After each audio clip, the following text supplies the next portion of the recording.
Dalam dialog khusus yang diselenggarakan IKAL UIN Jakarta Wilayah Banten di Aula Lantai 3 Fakultas Sains dan Teknologi UIN SMA Banten, Sabtu 14 Februari 2026, Badan Amil Zakat Nasional Provinsi Banten bersama pemerintah Provinsi Banten memperkuat ekosistem kemandirian ekonomi melalui penguatan program Santripreneur.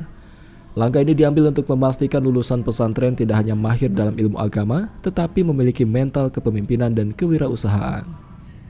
Ketua Basnas Provinsi Banten Wawan Wahyudin mengungkapkan bahwa melalui program Satu Keluarga Satu Sarjana, pihaknya menargetkan lahirnya sosok-sosok pengusaha baru sekaligus pimpinan pesantren dari kalangan santri. Kedepan pihaknya akan menciptakan satu keluarga satu pengusaha sebagai wujud konkretnya. Saat ini menurut Wawan kuantitas sudah ada kurang lebih dari 100 orang yang lulus studi S1 melalui bantuan pendidikan yang tersebar di beberapa universitas. Kita telah memiliki program Satu Keluarga Satu Sarjana yang diharapkan dengan program ini juga tidak melahirkan hanya sebagai pengusaha tapi juga pimpinan pesantren, ya otomatis pengusaha itu sendiri diharapkan demikian karena kuliahnya mereka juga kan tersebar tidak hanya di satu fakultas, ada yang di Fakultas Ekonomi dan Bisnis Islam dan seterusnya. Dan itu juga yang kuliah juga tidak hanya di UIN tapi juga ada di Untirta. Nah, itu yang pertama. Yang kedua, ke depan insya Allah kita akan ciptakan sebagaimana disampaikan oleh Wakampat saat tadi di forum FGD ya, yang disiarkan langsung ya. Kita ingin menciptakan satu keluarga, satu pengusaha. Itu mungkin wujud konkretnya. Kolaborasi Bangun Banten melalui beasiswa santri senada dengan hal tersebut, Kepala Biro Kesra Setda Provinsi Banten Tubagus Rubal menyatakan bahwa Pemprov Banten tengah memfasilitasi koordinasi lembaga keagamaan dan pendidikan.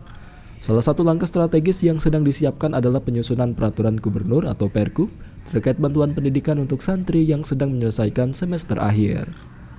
Salah satu yang kami lakukan dalam kegiatan santri, diantaranya kami sekarang sedang menyusun Pergub yang berkaitan dengan bantuan pendidikan.